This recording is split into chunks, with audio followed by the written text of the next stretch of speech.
وذكر فإن الذكرى تنفع المؤمنين۔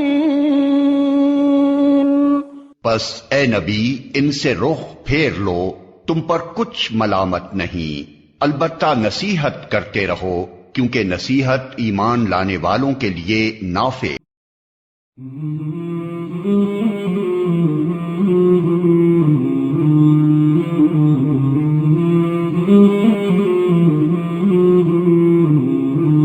مولاي صل وسلم دائما أبدا على حبيبك خير الخلق كلهم۔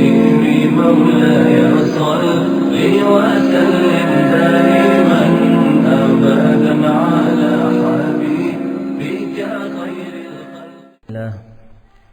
الحمد لله وكفى وسلام على عباده الذين اصطفى، أما بعد، فقد قال الله تبارك وتعالى في كلامه المجيد والفرقان الحميد: أعوذ بالله من الشيطان الرجيم، بسم الله الرحمن الرحيم: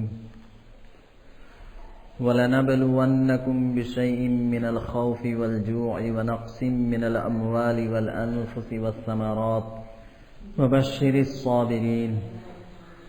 صدق اللہ مولانا العظیم۔ معزز سامعین، بزرگوں اور میرے عزیز ساتھیوں، ایک بندہ ہونے کی حیثیت سے ہمیں اس حقیقت کو تسلیم کرنا پڑے گا کہ اللہ رب العزت نے یہ زندگی اور زندگی کے بعد موت کا جو سلسلہ اللہ رب العزت نے رکھا ہے، یہ سلسلہ بندوں کی آزمائش، اس کے امتحان کے لیے ہے۔ اور یہ بات بھی مسلم ہے کہ یہ امتحان و آزمائش کا جو سلسلہ ہے، یہ کسی سزا کے طور پر نہیں ہے، بلکہ یہ انعام و اکرام اور نعمت کے لیے ہے۔ جس طریقے سے آپ نے دیکھا ہوگا کہ بہت سارے لوگ ملازمتوں کے لیے جو ہے امتحانات دیتے ہیں، ایگزام دیتے ہیں، اس کے لیے محنت کرتے ہیں، کوشش کرتے ہیں، اور جی جان لگا کر اس بات کی ان کی کوشش ہوتی ہے کہ وہ اس امتحان میں کامیاب ہوں تاکہ وہ بہترین ملازمت حاصل کر سکے۔ بہترین ملازمت حاصل ہوگی تو دنیا کی آسائشیں حاصل ہوگی، دنیا کی نعمتیں حاصل ہوگی، اس لیے وہ اس میں محنت کرتے ہیں، کامیابی حاصل کرنے کی کوشش کرتے ہیں۔ تو یہ امتحان ان کے لیے کوئی سزا نہیں ہوتی ہے، بلکہ انعام و اکرام کے طور پر یہ انعام وہ دیتے ہیں تاکہ اس امتحان میں کامیابی حاصل کر کے دنیا کے انعامات کو ہم حاصل کر سکیں۔ ٹھیک اسی طریقے سے اللہ رب العزت نے یہ زندگی اور موت کا جو سلسلہ رکھا ہے، اس سلسلے کے اندر ہمارے لیے آزمائش ہے، امتحان ہے۔ اللہ رب العزت نے فرمایا: تبارک الذی بیدہ الملک وہو علی کل شیء قدیر الذی خلق الموت والحیاۃ لیبلوکم ایکم احسن عملا۔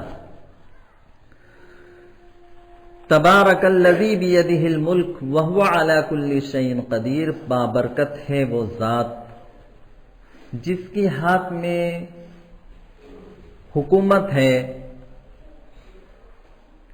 اور وہ ہر چیز پر قادر ہے۔ الذی خلق الموت والحیات،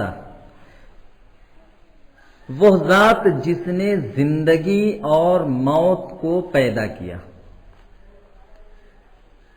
لیبلوکم ایکم احسن عملا، یہ زندگی اور موت کا مقصد کیا ہے، اللہ رب العزت نے اس کو اس آیت کریمہ کے اندر بتایا، لِيَبْلُوَكُمْ أَيُّكُمْ أَحْسَنُ عَمَلًا، تاکہ تمہاری آزمائش ہو، تمہارا امتحان ہو، تمہیں ہم پرکھ سکیں ایکم احسن عملا، کہ عمل کے اعتبار سے تم میں کون شخص جو ہے بہتر ہو، اعمال کس کے اچھے ہوں گے۔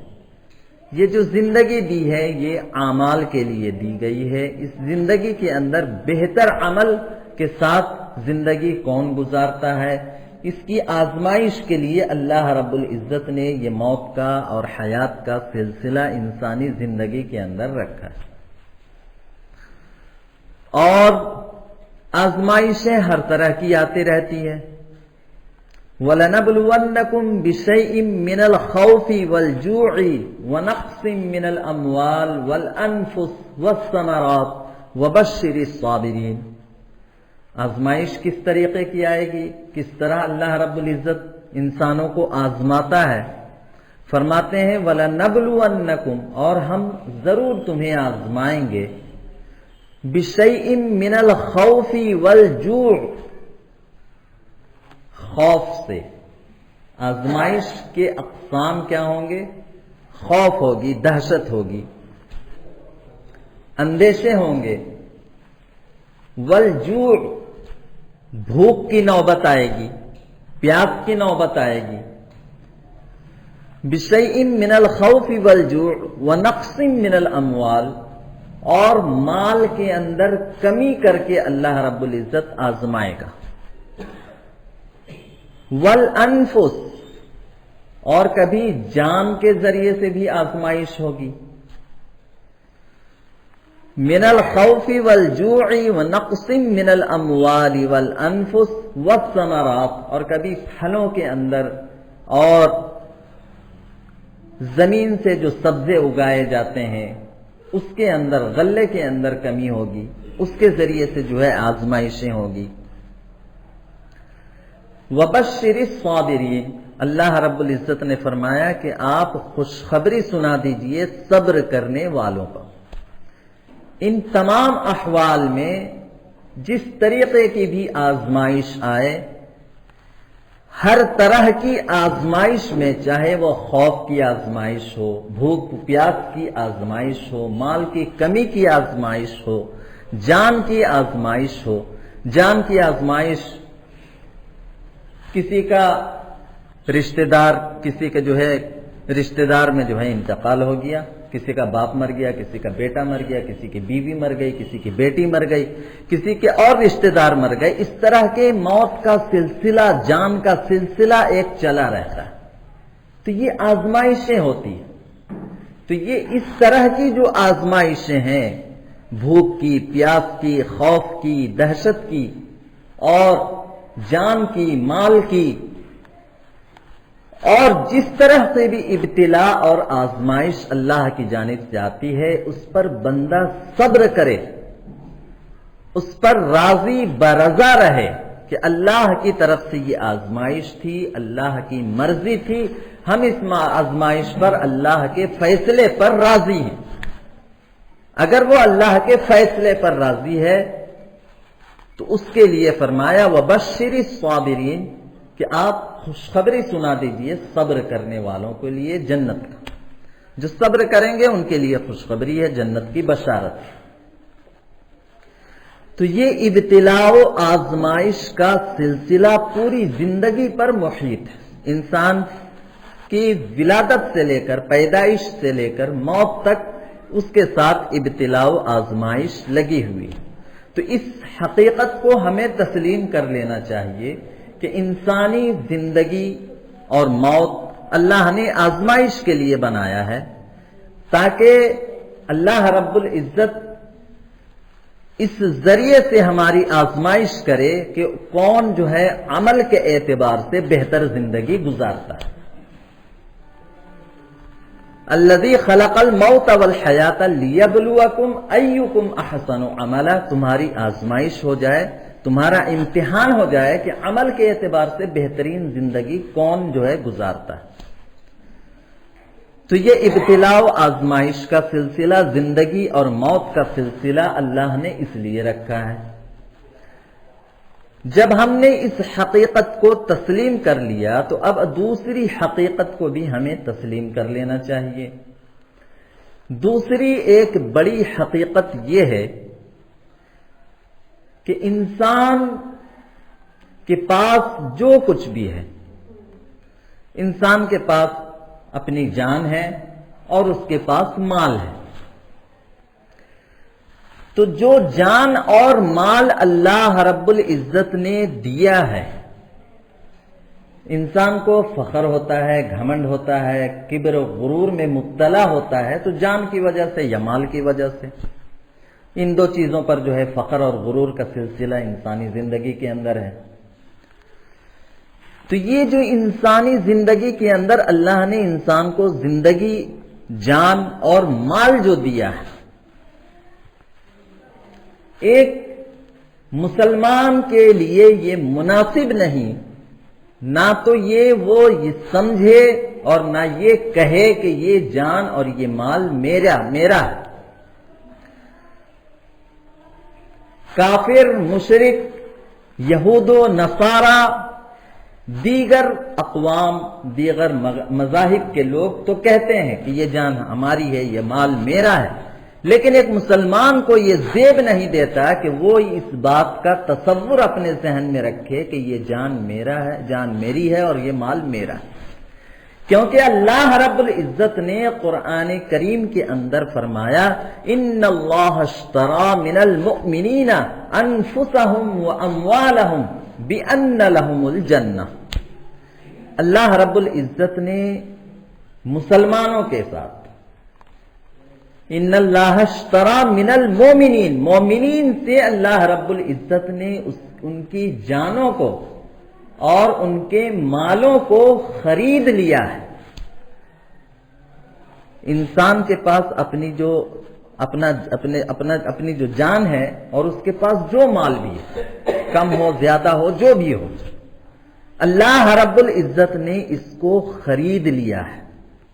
اللہ کو خریدنے کی ضرورت نہیں ہے، اللہ تو ایسے ہی مالک ہے، لیکن پھر بھی ایمان کی قوت، ایمان کی اہمیت سمجھانے کے لیے اللہ رب العزت نے بتایا کہ یہ تمہاری جو جان ہے، یہ تمہارے پاس جو مال ہے، اس کو ہم نے خرید لیا ہے تم سے۔ اب یہ مال جب اللہ سے ہم نے فروخت کر دیا ہے، ہم نے اپنی جان کو اللہ سے فروخت کر دیا، ہم نے اپنے مال کو اللہ سے فروخت کر دیا کہ میرے پاس جو کچھ بھی مال ہے، جائیداد ہے، جو کچھ بھی ہے، یہ سب اللہ کے سے ہم نے جو ہے فروخت کر دیا، بیچ دیا۔ تو اب اس کے مالک ہم نہیں رہے، ہماری جان کا مالک اللہ، ہمارے مال کا مالک اللہ۔ کیونکہ خرید و فروخت کا سسٹم تو یہی ہے نا کہ ہم کسی کو کسی چیز کے بدلے میں اگر خریدتے ہیں تو وہ چیز ہماری ہو جاتی ہے، جو بیچ دیا اس کی ملکیت سے وہ چیز نکل جاتی ہے۔ تو اللہ رب العزت نے ہم سے خریدا ہماری جانوں کو، ہمارے مالوں کو، اور اس کے بدلے میں اللہ نے اس کا جو عوض مقرر کیا ہے، اس کا جو بدلہ مقرر کیا ہے، وہ فرمایا بِأَنَّ لَهُمُ الْجَنَّةَ، تمہاری جانوں کو میں نے جنت کے بدلے میں خریدا، تمہارے مالوں کو میں نے جنت کے بدلے میں خریدا۔ تو یہ جو کچھ بھی ہمارا ہے یہ اللہ کا ہے، جان بھی اللہ کی، مال بھی اللہ کا، سب کچھ اللہ کا ہے۔ لیکن اس کے باوجود اللہ نے وہ ہماری ملکیت میں دے دیا کہ تم ہی اس کو استعمال کرو، لیکن استعمال کس طریقے پر کرنا ہے، استعمال اس کو کن چیزوں کے اندر کرنا ہے، جان کو کن چیزوں پر ہم استعمال کریں، مال کو کن چیزوں پر ہم استعمال کریں۔ تو بہرحال یہ دوسری جو حقیقت ہے اس کو بھی ہمیں تسلیم کرنا پڑے گا کہ اللہ نے مسلمانوں کے جانوں کو، اس کے مالوں کو اللہ نے جنت کے بدلے میں خرید لیا ہے۔ اب یہ تصور اپنے ذہن سے نکال دیں، یہ خیال اپنے ذہن سے نکال دیں کہ یہ مال میرا ہے، یہ جان میری ہے۔ یہ ایک کافرانہ سوچ ہے، یہ ایک کافرانہ سوچ ہے۔ کافر کہتا ہے یہ مال میرا ہے، یہ جان میری ہے۔ تو یہ مومن کے ذہن میں یہ تصور نہیں ہوتا. مومن سب کچھ اللہ پر جو ہے قربان کرنے کے لیے تیار رہتا ہے, اللہ کی بارگاہ میں نثار کرنے کے لیے تیار رہتا ہے. تو اس حقیقت کو ہم جو ہے تسلیم کر لیں کہ نہ تو جان ہماری ہے نہ تو مال ہمارا ہے, یہ سب اللہ کا ہے. اللہ رب العزت نے اس جان کو, مال کو خریدا ہے جنت کے بدلے میں.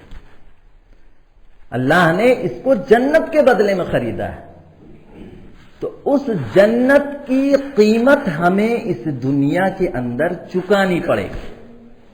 ظاہر سی بات ہے, کوئی بھی چیز مفت میں نہیں ملتا انسان, ہر چیز کی قیمت چکانی پڑتی ہے. تو اللہ نے جنت کے بدلے میں ہماری جان کو, مال کو خریدا ہے. تو اب اس جنت کی قیمت ہمیں اس دنیا کے اندر چکانی پڑے گی.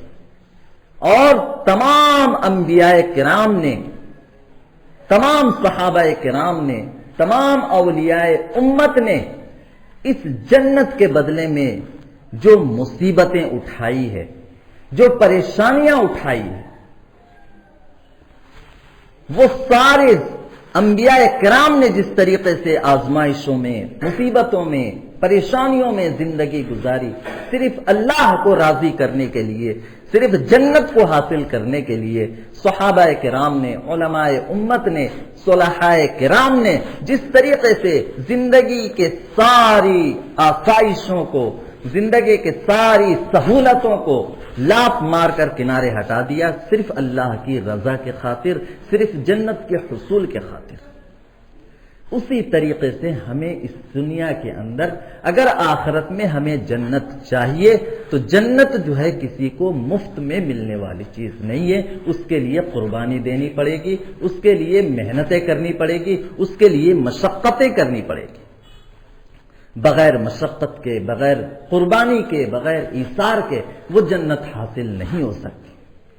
ام حسبتم ان تدخلوا الجنہ ولما يأتكم مثل الذين خلوا من قبلكم مستهم البأساء والضراء وزلزلوا حتى يقول الرسول والذين آمنوا معه متى نصر الله ألا إن نصر الله قريب.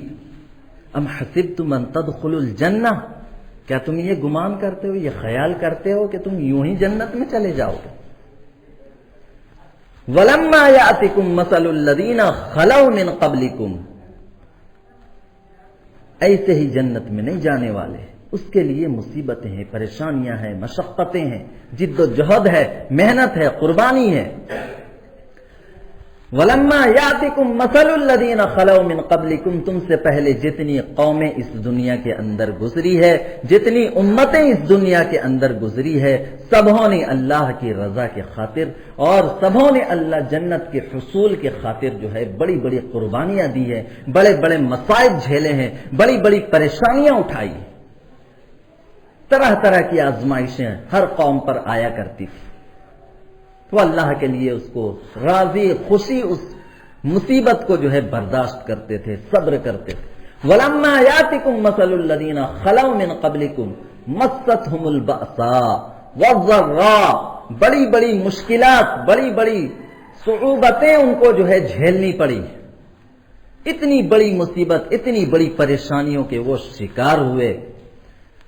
وَزُلْزِلُوا حَتَّى يَقُولَ الرَّسُولُ وَالَّذِينَ آمَنُوا مَعَهُ مَتَى نَصْرُ اللَّهِ, ایسی ایسی مصیبتیں ان کو اٹھانی پڑی, ایسی ایسی صعوبتیں اٹھانی پڑی, ان کو ہلا دیا گیا, ایسی مصیبتیں ان پر نازل ہوئی, اتنی تکلیفیں انہوں نے اٹھائی. حَتَّى يَقُولَ الرَّسُولُ وَالَّذِينَ آمَنُوا مَعَهُ, یہاں تک کہ اتنی مصیبتیں بڑھی, اتنی مصیبتیں بڑھی کہ پیغمبر اور جو ان پر ایمان لانے والے تھے وہ لوگ پکار اٹھے, متا نصر اللہ, اللہ کی مدد کب آئے گی, متا نصر اللہ, اللہ کی مدد کب آئے گی.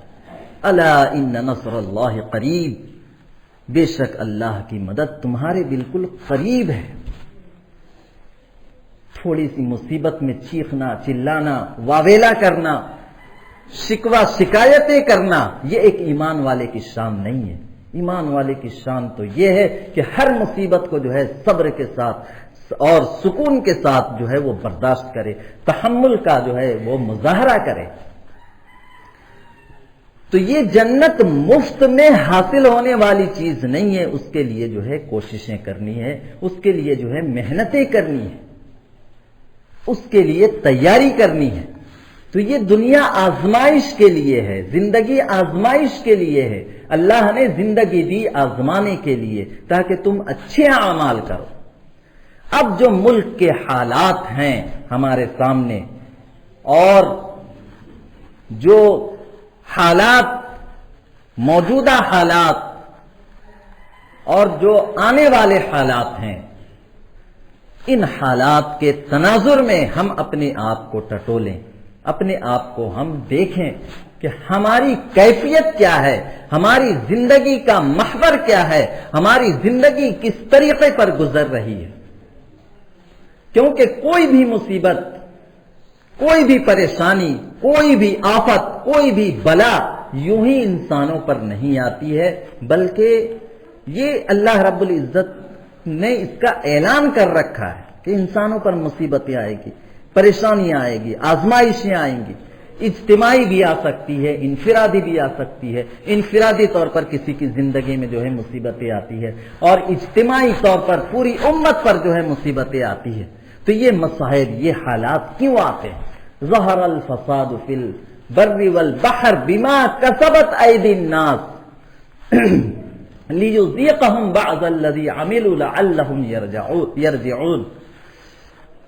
تری اور خشکی میں جو بھی مصیبتیں، جو بھی فساد برپا ہوتا ہے، ظہر الفساد فی البر والبحر بما کسبت ایدی الناس، یہ لوگوں کی کرتوت کی وجہ سے آتے ہیں، لوگوں کے اعمال کی وجہ سے آتے ہیں۔ صالح لوگ ہوں گے، اللہ کے احکامات پر چلنے والے ہوں گے، نبی کے طریقے پر چلنے والے ہوں گے، زندگی ان کی قرآن و سنت کی روشنی میں گزرے گی، زندگی ان کی اللہ کے احکامات کی پیروی میں گزرے گی، تو یہ مصائب نہیں آئیں گے۔ مصائب آئیں گے تو اپنے آپ کو ٹٹولنے کی ضرورت ہے، انفرادی طور پر بھی اور اجتماعی طور پر بھی۔ صرف تبصرے کر لینے سے جو ہے زندگی کا رخ تبدیل نہیں ہو سکتا، کہ ہم 4 آدمی جمع ہو گئے اور جو ہے تبصرے کرنے لگے کہ یہ پریشانیاں ہیں، یہ مصیبتیں ہیں اور اس طرح کے حالات ہیں، اس کو کیسے تبدیل کیا جائے۔ یہ تبصرے سے حل ہونے والے نہیں ہیں۔ اپنی زندگی کو ہم ٹٹولیں، اجتماعی طور پر بھی جو معاشرے کے اندر جو خرابیاں ہیں، جو برائیاں ہیں، اور انفرادی طور پر اپنی زندگی کے اندر جو بدعمالی ہے، اپنی زندگی کے اندر اللہ رب العزت کے احکامات سے جو سرکشی ہے، اس کو بھی ہم دیکھیں اور اس سے توبہ کر کے ایک صالح زندگی گزارنے کا ہم عزم کریں۔ تو یہ جو بھی مصیبتیں، پریشانیاں، حالات آتے ہیں، یہ صرف ہمارے اپنے کرتوت کی وجہ سے آتے ہیں، اپنے حالات کی وجہ سے آتے ہیں۔ اپنی زندگی گزارنے کا جو طریقہ ہے، اس غفلت کی وجہ سے یہ جو ہے حالات آتے ہیں۔ تو ایسے حالات میں ہمیں کرنا کیا ہے؟ ایسے حالات میں ہمیں کرنا کیا ہے؟ سب سے پہلے تو ہمیں صبر کرنا ہے۔ اپنی زندگی کو ہمیں دیکھنی ہے کہ ہماری زندگی کس طریقے پر گزر رہی ہے، اور وہاں سے ہمیں ٹرن لے کر پیچھے آنا ہے۔ زندگی غیروں کے طریقے پر گزر رہی ہے، زندگی اللہ اور اللہ کے رسول کے احکامات سے بغاوت پر جو ہے گزر رہی ہے، سرکشی پر جو ہے گزر رہی ہے، تو یہاں سے ہم پیچھے مڑیں۔ اب قرآن و سنت کو ہم تھامیں، اللہ کے احکامات کو ہم مضبوطی سے تھامیں، رسول اللہ صلی اللہ علیہ وسلم کے طریقے کو مضبوطی کے ساتھ ہم اپنا لیں۔ یہاں سے اللہ رب العزت اس طریقے سے جو ہے ہمیں سدھرنے کا اور سنبھلنے کا یہ موقع دیتا ہے کہ ہم اپنے آپ کو جب انسان کو جھٹکا لگتا ہے تب سمجھ میں آتا ہے کہ ارے یہ تو مجھ سے غلط ہو رہا تھا۔ تو اب یہاں سے انسان سنبھلنے کی کوشش کرتا ہے، لیکن ہم بار بار جھٹکا کھا کر کے اسی گڈھے میں گرنے کی کوشش کر رہے ہیں۔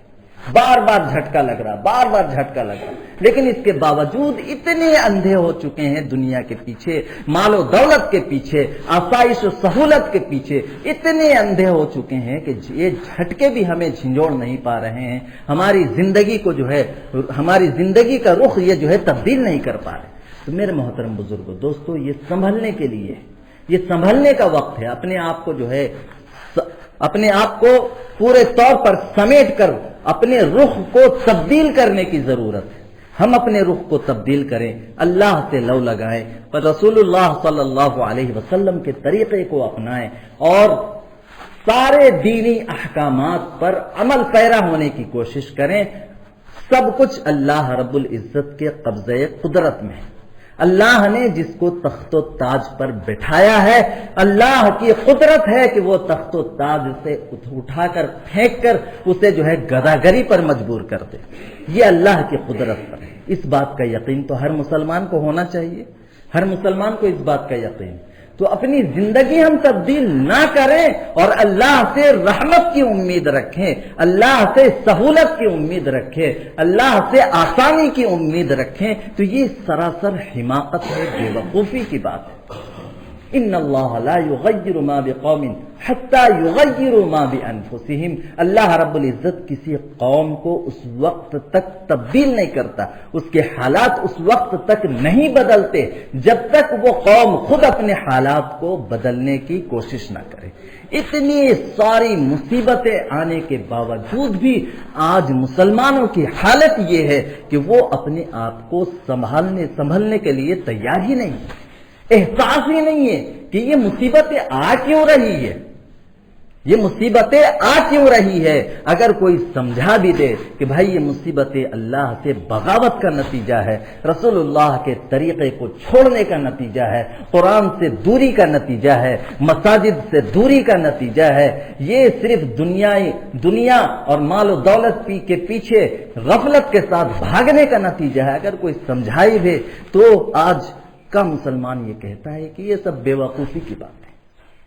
نعوذ باللہ ثم نعوذ باللہ، یہ بے وقوفی کی بات ہے، یہ حقائق ہیں، اس کو ہمیں تسلیم کرنا ہوگا۔ تو میرا محترم بزرگوں، دوستو، ایسے حالات ہیں، ہمیں خود اپنی زندگی تبدیل کرنے کی ضرورت ہے۔ سب سے پہلے ساری حقائق کو ہم تسلیم کریں کہ اللہ نے زندگی اور موت کا سلسلہ جو رکھا ہے وہ صرف انسان کی آزمائش اور ابتلا کے لیے رکھا ہے، اور دوسری چیز، اللہ نے جو بھی جان ہمارے پاس ہے، مال ہے ہمارے پاس، یہ سب کچھ اللہ کا دیا ہوا ہے۔ اللہ نے ہم سے جنت کے بدلے میں خرید لیا ہے۔ اگر ہمیں جنت چاہیے تو اپنی جان کو اللہ کے لیے قربان کرنا ہوگا، اپنی مال و دولت کو اللہ کے راستے میں لٹانا ہوگا، اور تیسری حقیقت کو ہم یہ تسلیم کر لیں کہ جنت ہمیں جو ہے مفت میں نہیں حاصل ہو سکتی، اس کے لیے ہمیں اس دنیا کے اندر اعمال کرنے ہوں گے، نیک اعمال کرنے ہوں گے، قرآن و سنت کے اصول کے مطابق ہمیں زندگی گزارنی ہوگی، اور بڑی سے بڑی مصیبتیں، پریشانیاں اگر ہماری زندگی میں کی راہ میں رکاوٹ بنے تو ان مصائب کو اور ان مشقتوں کو، ان صعوبتوں کو اللہ کی مرضی سمجھ کر ہم قبول کریں، صبر کریں اور اللہ کے راستے پر ہم چلتے رہیں، تو انشاءاللہ ساری مصیبتیں دور ہوگی، سارے مصائب ہمارے جو ہے ختم ہوں گے، اور اللہ رب العزت آسانی کا فیصلہ فرمائے گا، سہولت کا فیصلہ فرمائے گا، ظلم و استبداد سے ہمیں نجات عطا فرمائے گا۔ اللہ رب العزت سے میری دعا ہے کہ ہم اس حقیقت کو سمجھ لیں اور اپنی زندگی کو تبدیل کرنے کے بارے میں ہمارے دل کے اندر جو ہے داعیہ پیدا ہو، اور اس کے لیے ہم کوشش کرنا شروع کر دیں۔ اللہ رب العزت ہم سبوں کو صحیح فہم عطا فرمائے اور صالحانہ زندگی گزارنے کی توفیق عطا فرمائے۔ وما علینا الا البلاغ۔